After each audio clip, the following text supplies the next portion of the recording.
السلام عليكم ورحمة الله وبركاته. iska ilaali inaad ku dhacdo khaladaadkan xilliga cunto cunista kadib. Inaad maydhato adoo dheragsan waxay keenaysaa in dheefshiidkaagu qarrimo. Sababtuna waxay tahay maydhashadu waxay hoos u dhigaysaa tamarta jidhka. Dhinaca kalena inaad jimicsi bilowdo adoo dheragsan waxay keenaysaa in jidhkaagu awooddiisa isugu geeyo murqaha iyo inuu xakameeyo heerkulka jidhka.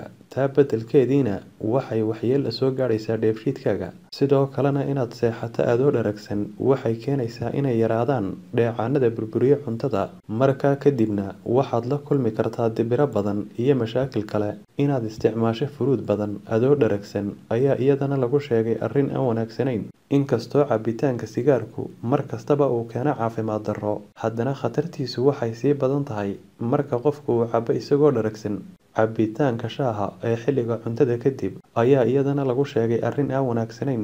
Waxyaabahan oo dhan waxa fiican inaad isticmaasho ugu yaraan 1 saac xilliga cuntada kadib.